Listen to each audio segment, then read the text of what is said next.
empieza la propiedad de Sauce. Y por allá arriba hay otro. Van a ver unos hitos blancos. Esos son la propiedad de Sauce. Entonces por acá, lo que pasa es que cuando hay niño y hay precipitaciones, toda esa agua de ahí viene por acá. Ve, y pueden ver, porque ahí están restos, ¿no? O sea, esa arcilla, ese limo, se junta cuando hay agua, pues, de esa manera. Entonces se encostra. Entonces ha discurrido agua por acá. No tan recientemente, pero pues podemos presumir que eso data de 1 año y medio máximo, o menos. ¿Exportaban oro? No, eso es en aquel cerro, por allá. O sea, sí hay, digamos en la zona sí explotaban oro. Pero aquí donde estamos, o sea, hay dos.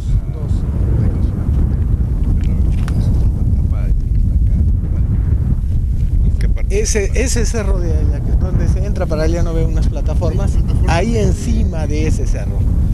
¿Cuáles son las plataformas? No, de este lado que quieres, de este cerro acá para atrás. Ahí están las plataformas.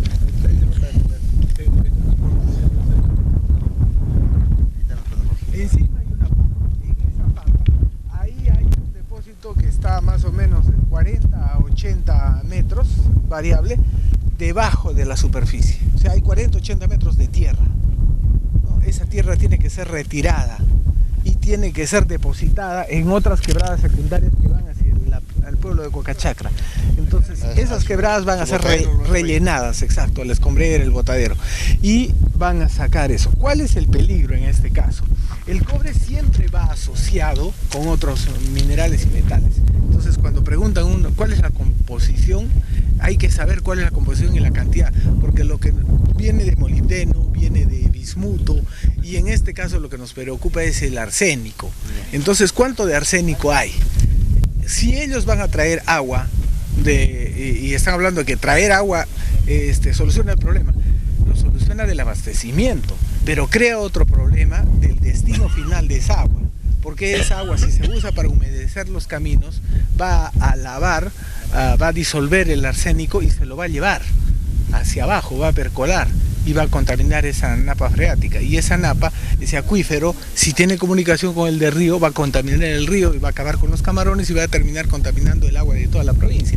Y aquí abajo, allí, es la bocatoma, no se puede ver desde aquí, pero desde más atrás lo podemos ver, aquí a la vuelta, es la bocatoma donde lleva el agua, toma el agua para toda la provincia de Islay, menos para Punta de Bombón.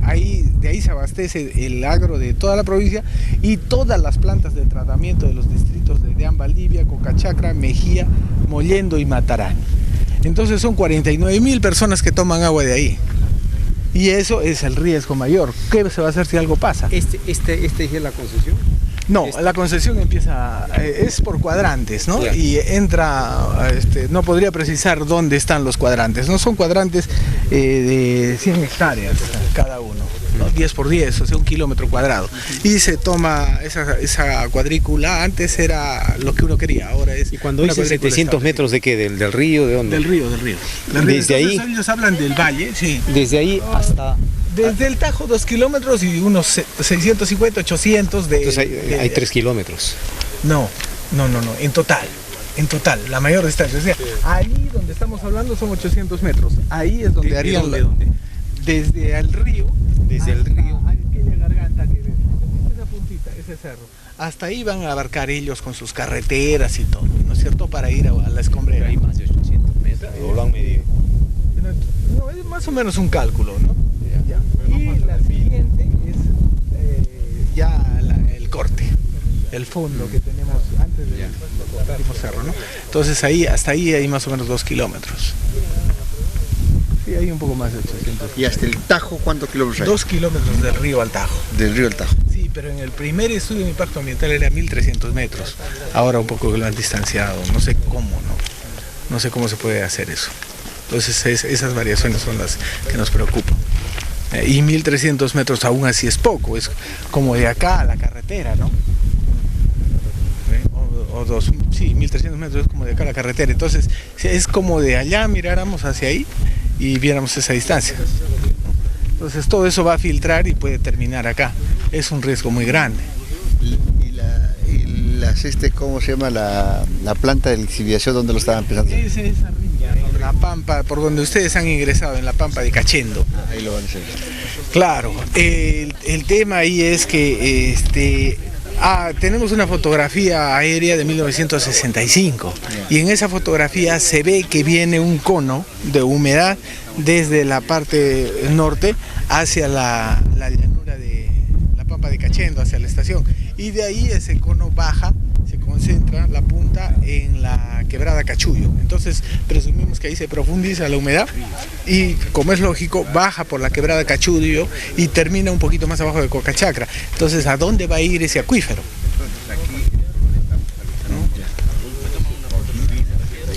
Y lo otro, eso podría contaminar no solo el río Tambo, sino también las lagunas de Mejía.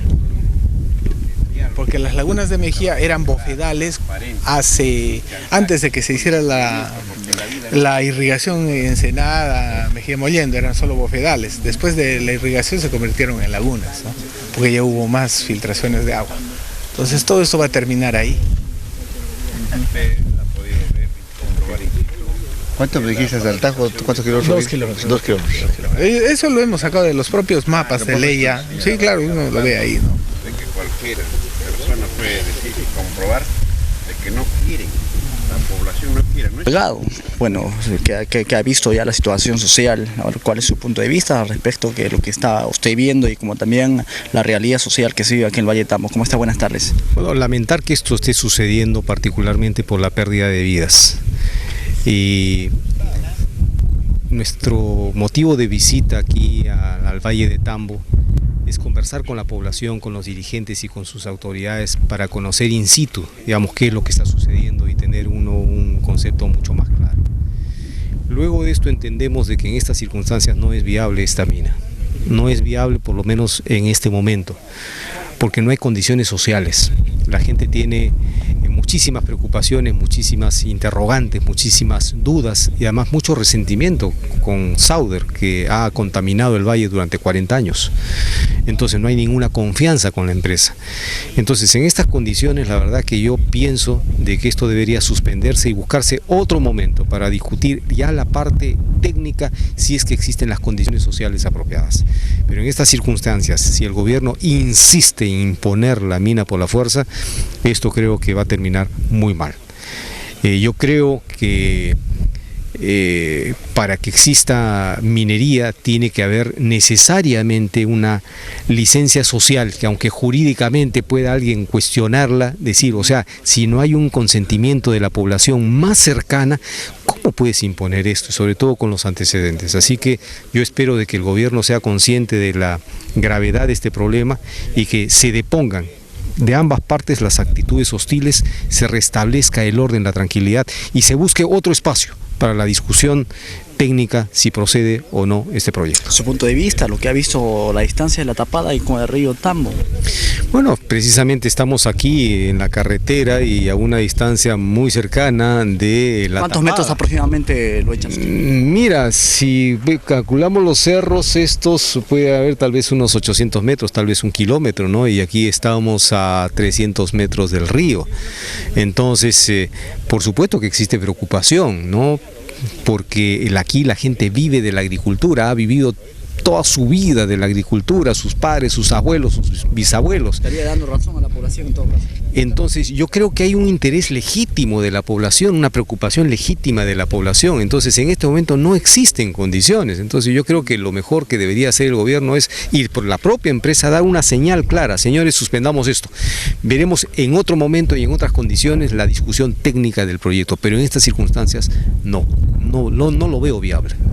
¿Por qué el gobierno no da solución correspondiente a este tema, a esta situación social? Simplemente, ¿cuál cree que no hay voluntad política? Yo creo que el gobierno está un poco acorralado, ¿no? Porque por un lado se paró Conga por un pésimo manejo. En segundo lugar, la desaceleración de la economía nacional, que es también un tema internacional, la presión de los empresarios porque estos proyectos salgan. Pero por un lado, aquí una población, digamos, que reacciona con legitimidad por las preocupaciones que tiene. Entonces, yo creo que de algún modo el gobierno se ve acorralado y pretende que la mina vaya sí o sí. Pero repito, no creo que existan las condiciones en este momento. Muy bien, muchas gracias, muy amable por su declaración. Gracias. El parlamentario arequipeño, el único congresista que está aquí en el lugar, realmente, ¿qué opina ahora que está en el lugar? La situación o realmente la distancia, como usted lo ha visto, señor Justiniano Apaza, parlamentario por nuestra región arequipeña. Esta actitud que estamos tomando